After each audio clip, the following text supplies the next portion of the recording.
Hello students, मैं शिवी सक्सेना आपकी social study teacher आपके सामने आने वाले चैप्टर की आगे की एक्सप्लेनेशन लेकर आई हूँ। जो चैप्टर था आपका सिविक्स का चैप्टर नंबर 1 डेमोक्रेसी।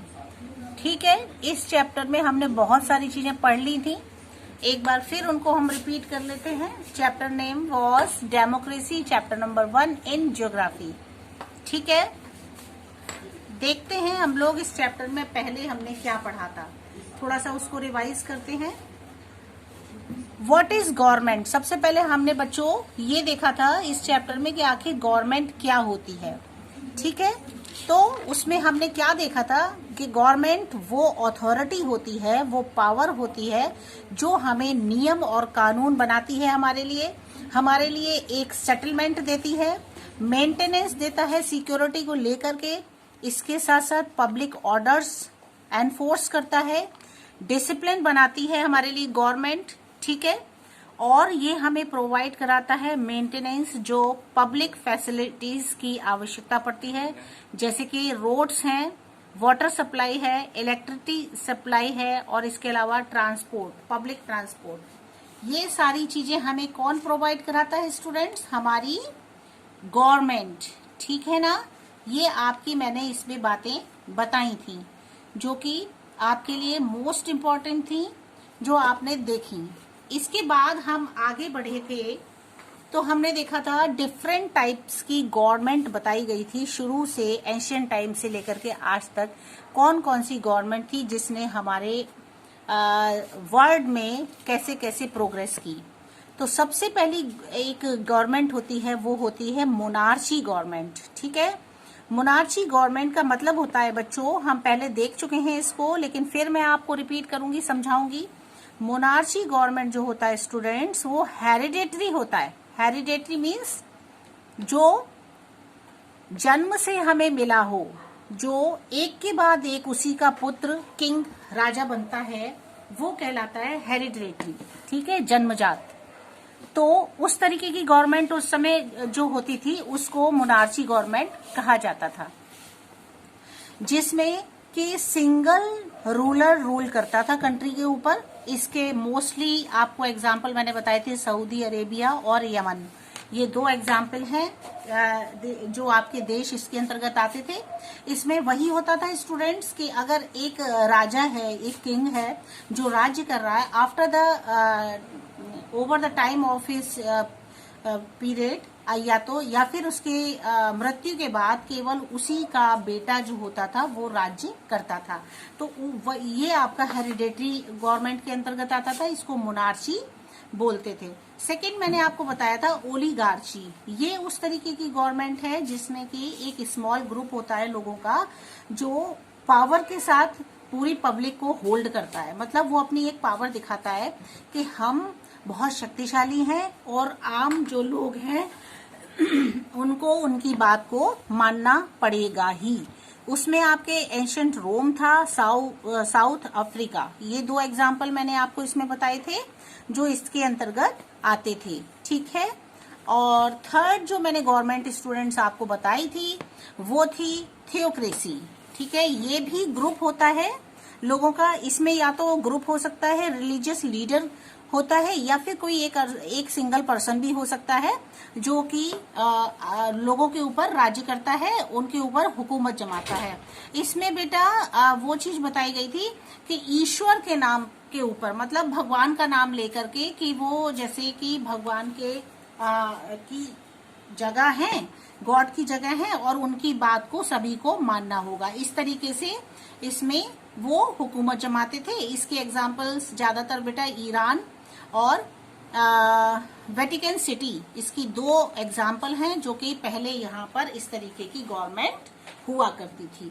फिर था बेटा एक डिक्टेटरशिप, नाम से लगता है ना डिक्टेटरशिप, मैंने आपको बताया था, जिसमें कि कोई एक सर्वे सर्वा बन जाए, वो डिक्टेटरशिप के रूप में काम किया करता था।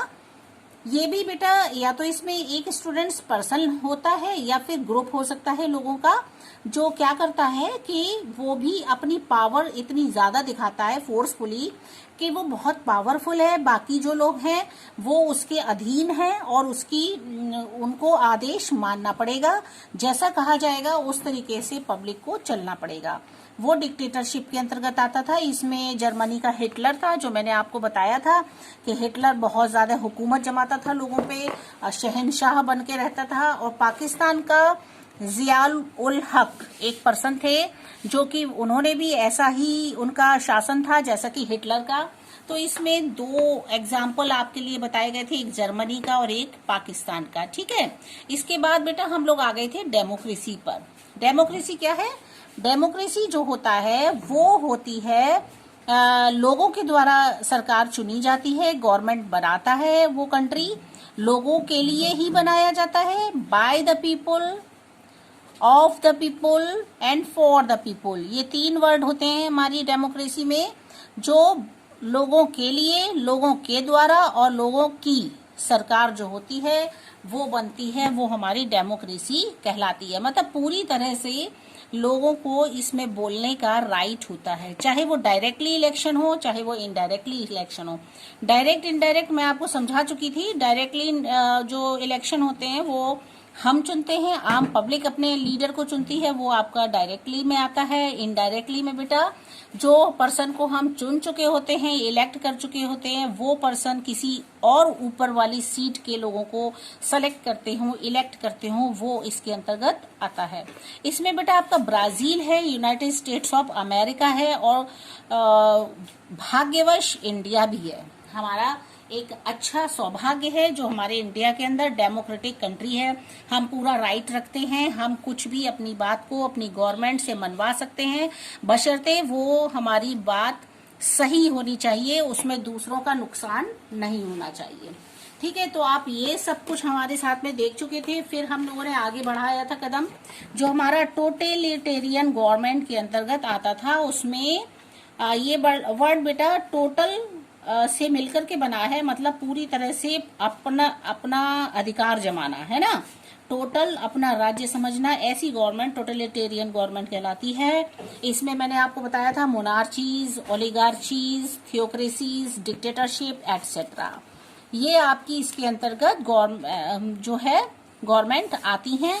आपने शुरू से देखा मोनार्ची में भी एक आदेश के रूप में काम होता है, जैसा राजा कहता है उसी तरह से करना पड़ता है, चाहे योग्य है या नहीं है, कैपेबल है या नहीं है, उसके बेटे को ही गद्दी संभालनी होती थी। ओलिगार्ची में भी यही था कि दूसरों के ऊपर हुकूमत जमाना, थियोक्रेसी में भी, डिक्टेटरशिप में तो जबरदस्त तरीके से दूसरों को बात मनवाई जाती थी। तो इस तरीके से ये सारे हमने इसमें देखे जो टोटलिटेरियन गवर्नमेंट के अंतर्गत आते हैं, है ना। इसमें ना लोगों को कोई राइट होता है कि वो अपनी बात आवाज उठा सके, ना ही उनके पास कोई इस तरीके के राइट्स होते हैं कि वो किसी भी गलत बात को अगर उनसे गवर्नमेंट मनवा रही है या उन्हें लगता है कि इसमें उनका बुरा हो सकता है, लेकिन फिर भी वो कोई भी आवाज नहीं उठा सकते, उनको उस बात को मानना ही होता था।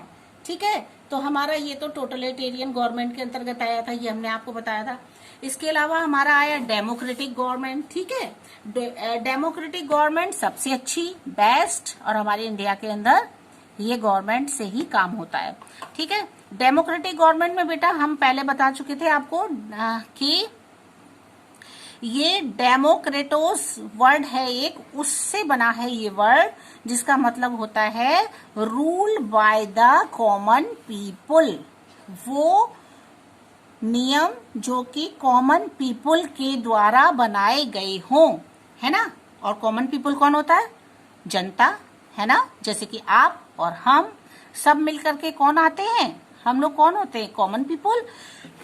ठीक है, तो rule by the common people मतलब कॉमन पीपुल के द्वारा बनाए गए नियमों को जो बनाता है वो हमारा डेमोक्रेसी के अंतर्गत आता है। तो आप ये देख चुके हो। और पीपल जो होते हैं मतलब हम लोग जो होते हैं वो हम एक पावर रखते हैं, हमारे हाथ में बहुत बड़ी ताकत होती है कि हम अपने इलेक्शन के द्वारा हम अपने एक्सप्रेस कर सकते हैं अपने आइडियाज, या फिर हम अपने लीडर को जिसे कि हम चाहते हैं उसे हम इलेक्ट करके सामने ला सकते हैं। पब्लिक ओपिनियन क्या होता है? जनता की विचारों को जानना, है ना, वो पब्लिक ओपिनियन के अंतर्गत आता है। वो भी हमें मिला हुआ है, उसका भी पूरा राइट हमें मिला हुआ है। तो ये सब हम इसमें देख चुके थे। और डेमोक्रेसी को 2 पार्ट्स में डिवाइड कर दिया था आगे चल के, जिसमें डायरेक्ट और इनडायरेक्ट, ये भी आपको पता चल गया है डायरेक्ट क्या है इनडायरेक्ट क्या है। ठीक है, इसको मुझे बताने की जरूरत नहीं है, अभी ऑलरेडी हम पीछे देख चुके हैं। तो बस यहां तक तो हमने पुराना लिया है, जिसको मैंने आपके साथ रिवाइज किया है।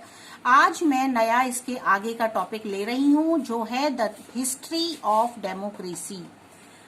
हिस्ट्री मतलब हमारा इतिहास। डेमोक्रेसी इतनी अच्छी होती है गवर्नमेंट, तो इसका इतिहास क्या है, शुरू से ये अदर कंट्रीज में और अपने इंडिया में किस तरीके से बनी। इसके अलावा और देशों में डेमोक्रेसी किस तरीके से पनपी, किस तरीके से डेवलप हुई, किस तरीके से उसने अपना सेटलमेंट बना लिया, किस तरीके से वो आगे काम आने लगी। तो बेटा इंडियन डेमोक्रेसी तो सबको पता है, जो हम शुरू से पढ़ते आ रहे हैं अभी। ये जो थी इंडियन डेमोक्रेसी थी, ये पुराने समय में लगभग 600 से लेकर 500 BCE के समय में ये 2 स्टेट हुआ करते थे, एक वृज्जी और कलिंगा। ये बहुत पावरफुल रिपब्लिक्स थे, बहुत शक्तिशाली, और वो इलेक्ट करे गए थे लोगों के द्वारा। उन्हें पब्लिक ने इलेक्ट किया था, किसको? वृज्जी और कलिंगा को। उसके बाद he was advised by the सभा। उसके बाद उनको एडवाइज किया गया सभा के लिए। सभा किसको कहते थे? The council of important Chieftain, है ना, ऑफ द ट्राइब। वो ट्राइबल्स हुआ करते थे, मतलब पिछड़ी जाति नहीं बोलेंगे उनको, जो कि मोस्टली आदिवासी के बाद का जो सेटलमेंट हुआ था उसमें ट्राइब्स बने थे। उनके द्वारा हमारा चीफटेन जो होता था इम्पोर्टेंट, उसको वो इलेक्ट किए जाते थे, है ना। इसके साथ साथ समिति, एक वर्ड था समिति, जिसमें कि gathering of all the man of the tribes. जो ट्राइब्स होते थे, ट्राइबल सोसाइटी होती थी, वो अपने पर्सन को इकट्ठे करके मतलब खुद इलेक्ट करते थे और उसको चुनते थे। तो इस तरीके से हमारे स्टार्टिंग में भी सभा और समिति के रूप में बुलाई जाती थी, जिसमें कि लोगों के विचार सुने जाते थे, सभा में भी और समिति में भी। ये हमारे किंग जो हुआ करते थे प्राचीन समय में, वो भी इसको करते थे, और लोगों की राय ली जाती थी किस तरीके से क्या करना है, किसको चुनना है, किसको आगे लाना है। तो इंडियन डेमोक्रेसी जो थी वो शुरू से ही हमारे यहाँ चली आ रही थी किसी ना किसी रूप में। फिर वो आगे चल के नया रूप ले लिया उसने, और पूरी तरह से वो ऑथराइज्ड हो गई। तो ये तो रही बात हमारी इंडियन डेमोक्रेसी की स्टूडेंट्स। फिर आगे जब हम बढ़ते हैं तो एथेनियन डेमोक्रेसी देखते हैं। एथेन एक पावरफुल सिटी हुआ करता था बच्चों, जो कि एंशियंट ग्रीक का एक स्टेट था, ठीक है। और ये डेवलप्ड हुआ था डेमोक्रेसी के लिए 500 BCE में। सोलोन एक ग्रीक का लॉ गिवर था, मतलब उसने कानून दिया था, कानून बनाया था। Gave Athens it first comprehensive code. उसने एथेंस को एक कम्प्रिहेंसिव कोड दिया था बच्चों, जिससे उसने एक लॉ बनाया था 594 BCE में। कानून उसने ऐसा बनाया था जिससे कि क्या हुआ था, एक ऐसी एक्शन खड़ा हुआ था सामने, एक ऐसे एक्शन ने जन्म लिया था जिससे कि misuse of power bye earlier monarch. जो मिसयूज होता था ना पावर का, मतलब जैसे मोनार्ची गवर्नमेंट नहीं थी कि अगर एक राजा है तो उसका बेटा ही वहां पर आएगा, तो इसका लोग मिसयूज करते थे ना, कि अगर लोगों को मान लीजिए उसके पुत्र को इतना पावर नहीं है, उसको इतना नॉलेज नहीं है कि वो इसको अपने शासन को चला सके, लेकिन फिर भी उसका मिसयूज करके पावर उसी को दे दी जाती थी। इस पावर के लिए मोनार्च की जो पावर थी, इसका मिसयूज जो होता था, इसके खिलाफ उसने एक रिएक्ट किया, और इन एथेन एस्टेब्लिश उसने क्या किया कि फिर उसने एथेन में एस्टेब्लिश की वर्ल्ड की फर्स्ट डेमोक्रेटिक गवर्नमेंट। तो इस तरीके से एथेन में डेमोक्रेसी का उदय हुआ। फिर क्या हुआ आगे चल के बच्चों, it was the system of direct democracy. ये कैसा सिस्टम था, इसमें केवल डायरेक्ट डेमोक्रेसी था, मतलब कि केवल पब्लिक ही अपने नेता को, अपने रूलर को चुनती थी, और people did not elect representatives, और पीपल जो थे वो रिप्रेजेंटेटिव को नहीं चुना करते थे, दे वोटेड डायरेक्टली, वो डायरेक्ट वोट करते थे ऑन इश्यूज एंड बिल्स। किसके लिए, कोई भी इशू है, मतलब किसी को बनाना है, इसके साथ साथ बिल जो पास होते थे, बिल बनाए जाते थे उसके लिए। विमेन, लेकिन फिर भी एक कंडीशन बहुत अजीब सी थी कि विमेन एंड स्लेव्स, स्लेव्स किसको कहते हैं, स्लेव्स कहते हैं दास को, मतलब दूसरों के अधीन जो होता है। विमेन एंड स्लेव्स जो दास हुआ करते थे और जो औरतें होती थी उनको फिर भी were not allowed to vote. इतना था कि फिर भी उस समय में भी लोगों ने, इतनी कंडीशन सुधर गई थी यहाँ तक, लेकिन फिर भी औरतों को और दासों को ये अलाउड नहीं था कि वो क्या कर सकें, वोट दे सकें, इसकी उनको परमिशन नहीं थी। फिर देखिए स्टूडेंट्स आगे क्या है इसमें, इतनी तो बात जो हमने कर ली आपसे, एक तो हमने अपनी इंडियन गवर्नमेंट की बात की, डेमोक्रेसी की, दूसरी हमने एथेनियन डेवलपमेंट की डेमोक्रेसी की बात की। अब जो हम बात करने जा रहे हैं बच्चों वो है हमारी किसकी, अर्ली रोम के बारे में, है ना, ये अर्ली रोम। अब देखते हैं कि रोम में क्या हुआ था जिससे कि डेमोक्रेसी लास्ट में आई। तो स्टूडेंट्स सुनिए ध्यान से, 510 BCE में लास्ट किंग था रोम का, उसने डिपोस्ट कर दिया और रिपब्लिक एस्टेब्लिश कर दी, मतलब जो तानाशाही थी लोगों की उसके खिलाफ उसने बोलना शुरू कर दिया और एक रिपब्लिक एस्टेब्लिश किया, रिपब्लिक गवर्नमेंट। और 12 इयर्स के स्ट्रगल, कठिन स्ट्रगल, संघर्षों के साथ उसने एक रूल बनाया जिसमें कि families, rest of the population, A series of law, और पॉपुलेशन जितनी भी है वो एक फैमिली की तरह से काम करेगी और कानून बनाए जाएंगे जिसमें कि लॉ ऑफ द 12 टेबल्स, जिसमें कि उसमें उसको कहा जाएगा 12 टेबल्स, मतलब उसमें कानून बने होंगे जो कि लोगों को मानने पड़ेंगे। विच रिकॉग्नाइज्ड सर्टेन राइट्स, उसमें इस तरीके का राइट्स होगा, अधिकार होगा जो कि प्लेबियंस कहा जाता था जिसको, और प्लेबियंस वर गिवन द राइट, और प्लेबियंस उसको कहते थे जो कि राइट बनाए गए थे, और वो उन्हीं लोगों को राइट देगा, अधिकार मिलते थे खड़े होने के लिए for consulship and other officials of the states, और दूसरे ऑफिस के स्टेट्स के लिए और कंसलशिप के लिए ये राइट्स बनाए गए थे कि इसका लोग उपयोग करेंगे और अच्छी गवर्नमेंट तैयार हो सके। तो इस तरीके से रोम में भी धीरे धीरे करके जो है कंडीशन सुधरने लगी।